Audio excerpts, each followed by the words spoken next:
This week's DRM Not Included in F5 Live is proudly powered by Amazon Prime. You know you get free shipping on millions of products, but that isn't all.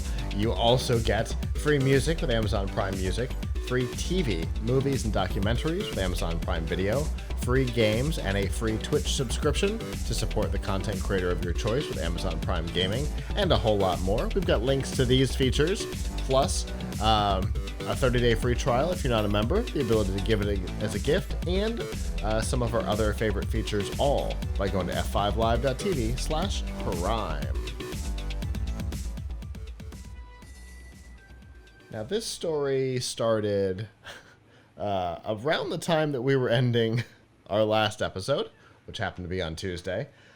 The rumblings were just starting as we were coming off the air, and that is that the Batgirl film has been canceled. Now, that's not necessarily a big deal conceptually, right? Films are canceled all the time. There's writing issues or behind-the-scenes production problems or whatever. The thing that's different here is the movie's done. It's filmed, edited, produced, a soundtrack. They put it in front of test audiences. And they've canceled it after that. They decided not even to release it to streaming, which, I mean, in the old days, that would have been well, we don't care about this, so we'll put it on streaming. Now, streaming's a more respected medium than it was in the early days, so that's not the, straight to DVD kiss of death, Aladdin 12 kind of film. But right. They decided not even to put it to streaming. It's just gone. So I've got two possibilities here. One, it was so bad that everybody was embarrassed by it, which I can't imagine is the case because Michael Keaton is in it. The other side is the new overlords of DC, Warner Brothers Discovery, are going in a new direction, which they have said with the DC world, which explains the end of the Arrowverse, and could explain this. Maybe they're like, you know what? It wasn't good enough to release to the theaters like we had planned. Maybe this is the line we draw in the sand, and we're replanning DC from here to try and compete directly with Marvel. That's my current theory, because they have said that they want to kind of replan what's happening with DC in the multimedia landscape. Maybe they're trying to do a Marvel type thing and not have the CW be completely unrelated to the films. So I've thought about this a lot over the last few days. I don't know why I thought about it a lot. There's more important things in the world. I've read about it a lot. It seems, first of all, it seems that the test audiences did like it, or at least that was one of the things that I read. Okay. The test audiences did like it. So I read like 6 things about the audiences, and it was like 4 and 2 against. So the information was inconsistent. Who knows? Yeah, okay, yeah. Who knows? But here's the other thing, right? So I don't, yes, what they would like us to say is, wow, this new sheriff in town, they're trying to, make it more like Marvel, and, no one can argue with the success and even, the overall quality of the Marvel effort. I mean, we don't love everything as much as everything else. Sure. For every Captain Marvel, there's 3 Captain Americas. So I mean, not every, there's Thor: The Dark World, there's the Eternals, there, there's some movies that just weren't the best Marvel, but still the overall offering. When you throw this much stuff at the wall, something's not going to stick. Right. But they've done a good job overall, and I think from a business perspective, they've done a great job because they're making money, they're making a Hand lot of over money on fist. this. Everything is success, right? So unlike WB with DC, and frankly, WB has the IP. Like they've got great characters, great stuff, but they're not doing it right. But here's the thing: they don't need what they actually were doing right as DC is not when they tried to have a central plan. That's when it didn't work, right? Like when they tried to make everything the Zack Snyderverse, that didn't work. By the way, aside from Disney with Marvel, who has made the shared universe thing work really well? Uh, I mean, I don't real. I mean, True. where who has done it? Like the Universal monsters were supposed to be a shared universe, didn't work. Uh, That they that gave up whole after thing like one movie. that whole thing, by the way, is getting rebooted. What, the Universal monsters? Yep, they're gonna try it again. There's a I mean, whole I like that. there's a whole land at Epic Universe? Yeah, Epic Universe, the third gate at Universal Studios Orlando that's supposed to open now in 2025, I think, that's dedicated to it. So they've got to make it work if they're dedicating space to it. I don't know. I mean, they could just dedicate space to the original shared universe, Universal monster movies, which may never be topped. But anyway, I say this as someone who on my vacation went to like the House of Frankenstein Wax Museum, which is all kinds of Bride of Frankenstein, Frankenstein, Nice. Dracula stuff. And it was cool. Anyway, so uh, to, what DC has done well actually is they've had movies that weren't specifically, or even if they were part of the shared universe, they had their own identity. Uh-huh. Like, uh, like for example, Shazam, or uh, Aquaman was okay, but it's commercially successful.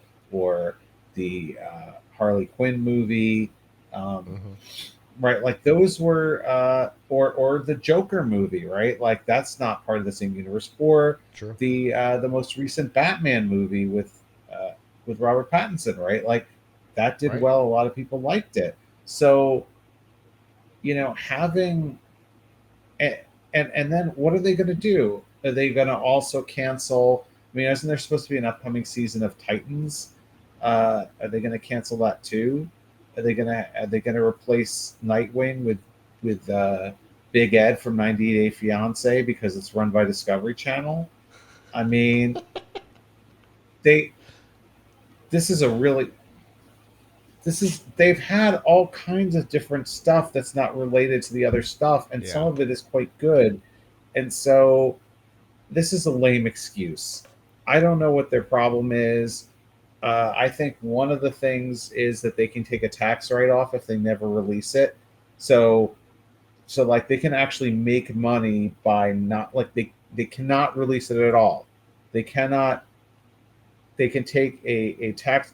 You'll notice they also actually pulled some shows from HBO Max that were HBO Max originals that had been out for Uh-huh. 2 or 3 years. Yep. And you might be saying, well, those shows are out I already. think I think 8 of them got pulled. Right. So this is a tax write-off. And by the way, it ought to be against the law because it's equivalent to burning down your restaurant to collect the insurance money. Right. Uh, is what it is. They amortize. What they can do is they can amortize those movies. So okay, like I'm sorry, we lost it. We pulled it off of streaming. So now we can take a tax break for the next 2 more years or something on it. Right. So, uh, but a tax system that incentivizes people to throw existing work into the garbage Mm-hmm. is obviously not. I mean, that's not a good use of our tax dollars Right. because when someone takes the tax break, that means the rest of us are paying for it. So all of us are paying for their tax write for Warner Brothers or Discovery's tax write off on Batgirl, and we don't even get to see the movie. Right. So, uh, so it's completely bogus.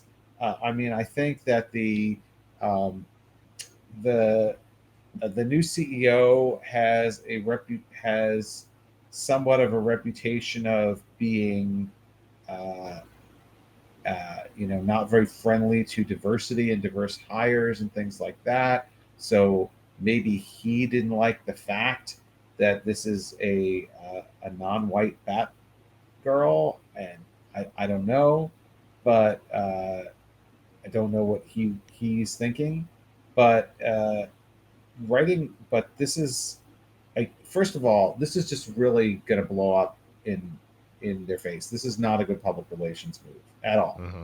Like, even if it were bad, a bad movie, this would not be a good public relations move at all. Because what happens then is, what you're saying is, to the artists, first of all, we hate you.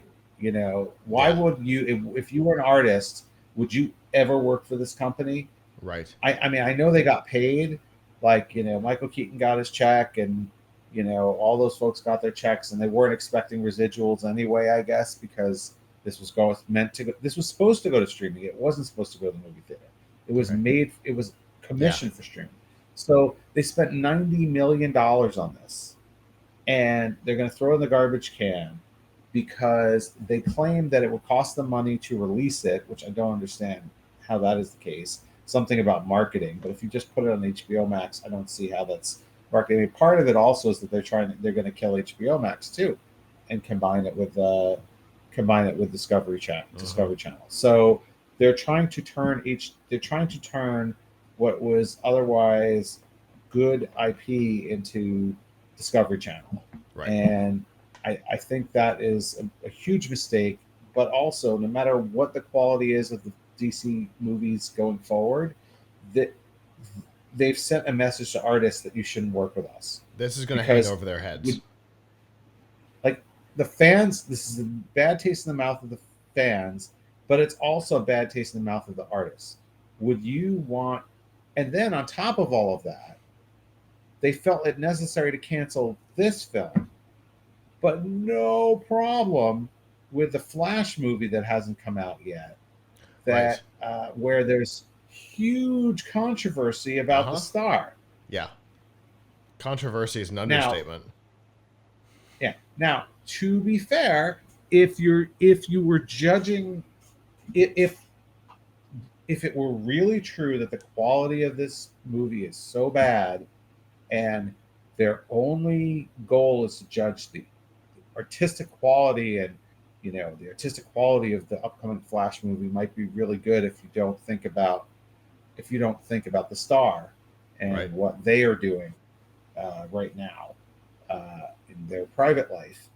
But I mean, it seems like there's more controversy around Flash than there's around this. I mean, people could have seen Michael. Think about the talent in Yeah. this film that is being thrown in the garbage can. Like, I have no idea about Leslie Grace, the star, and whether she's turning a great performance or not. She But was you have she was it she was one of the main characters in the Heights movie, in which she did a yeah. fantastic job. So you got her. You got Michael Keaton reprising his role as Batman. Like, I would tune in just for that. Right. I would tune in just to see him put on the cape again. A Then you've great got Batman. Right. Then you've got Brendan Fraser Yeah. uh, as the villain. Mm-hmm. Uh, so and then I think J.K. Simmons was Professor Gordon, was Yes. Chief Gordon. So, like, you've got a lot of talent here for Mm-hmm. something that you're throwing into the garbage can. Like, I think people would see it anyway. Now, Yeah. legally, they can't show it to you, because then they couldn't take it as a tax write-off. Right. And so on that tax write-off topic, and possibly always knowing that they weren't going to release this, I've got some other information. I didn't include it in the article, but this is from the CEO of Mezco Toys, who would have almost certainly been one of the top licensing partners for this film. He says, so many people have asked me about Batgirl. Here are my thoughts. There's more to this than meets the eye, like we've been talking about. Generally, when a new film is announced, a studio immediately starts licensing. This is especially true for superhero films. Warner Brothers never attempted to license this film. At licensing show in Vegas, there was a very large demand for this, and Warner Brothers kept saying it wasn't available to license. Can you remember any superhero films in the last 5 years without a licensing tie-in? Literally zero. Once it was revealed that Keaton was returning as Batman, the demand for licensing shot through the roof. Yet Warner Brothers declined to license it. It wasn't even teased to theater owners and film buyers, which we knew because it was commissioned for streaming. At CinemaCon, it wasn't even part of their display. So while I don't want to sound all conspiracy theory here, it does seem like Warner Brothers knew all along that this would never be released. I'm reminded of the Fantastic Four film with Roger Corman, which I believe was all about the exact same thing, that it was the film was produced and was decided early on that it wasn't going to be released, but they finished it. But in those, didn't they have to do that to maintain the rights? So I don't know what the contract necessarily is, but I know, like, with the Fox and Sony deals with Marvel, they had to release, not produce. Right, okay. But here's the thing. Oh, yeah, that's a good point. But they don't need to do that because they own it. Right. We had a whole conversation at Strike the other day about exactly this. And I'm like, and that would make sense, right? If the contract was that they had to produce a film to keep the rights, okay. But in this case, if that was the case, the rights would revert back to them. Also, you wouldn't spend $90 million on it. No, you'd spend $18 and just, here you go. You wouldn't I mean, there's just something really weird going. And get everybody excited about it. I mean, I feel like there was a point at which someone wanted this movie to come out and be good. Yeah. And maybe that point passed even before the merger or whatever. But there was a point at which this was, I mean, they wouldn't have hired the talent that they did if they were just planning to junk it. The other possibility is that those decisions came entirely from the studio and not from Warner Brothers. It could have been the producers that, here's your check, here's your $60 million budget to produce the film. Spend it as you see fit. But it's possible, not highly possible, but it is possible. What's his name? I can never think of his name. All I can think of is Happy. The guy who plays Happy in the Batman. Nope, in the Iron Man movies. In Daredevil. Oh, in Iron Man. Oh, right, John Favreau. Yeah, who is also the director and producer of the Iron Man franchise. Right. He had free reign. Here's your check. You do as you do. So it's possible that that's what was done here, possibly because the studio didn't care. Right? Here's your budget. This is what we need to write off. Here's a check. Go produce a film. We don't care. And they didn't know that. And the two of them went off and produced what could potentially be a great film with Warner Brothers never telling them they were never going to care about it. I'm trying to go as conspiracy theory here as possible. I wonder if there's some kind of a lawsuit that's going to happen over this, because potentially. I mean, in that case, look, I'm not an actor and I don't play one on TV, but it's hard for me to imagine that any of the actors involved in this would have made it if they thought it wasn't going to come out. Right. Because look at the lawsuit. There are people look at the lawsuit over Black Widow. That came out and she sued because it came out differently than the contract said. Yes. Now, I don't know. Maybe in the contract, maybe this contract didn't specify. Right. Who knows? I mean, anything about I mean, if they were smart, they didn't have any rights. But true. But just like you, like you, if you're an actor, I think you want your work to be seen, Yeah, right? especially And if you're Michael I'm sure Keaton they're and you're putting on right. the cape for the first time in I decades, mean, right?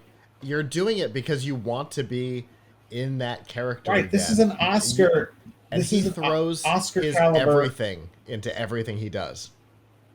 Right. So you have two Oscar caliber actors in this movie. Mm-hmm. Like J.K. Simmons is also an Oscar. I don't know if he won, Always. but he's certainly nominated. Yeah, Right. So he's even when he's not, he's always a scene stealer.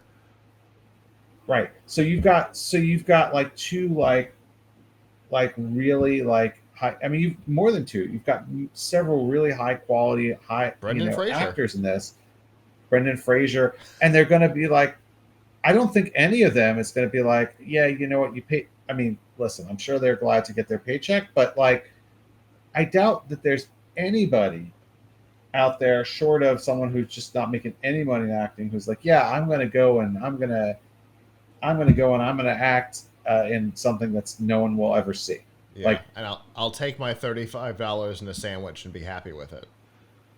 this is sort of like the computer that I'm building right now, right? It's like if I created a whole bunch of plugged in every RGB light, and then I put a panel on with no glass in it, Right. right? So no one could see it.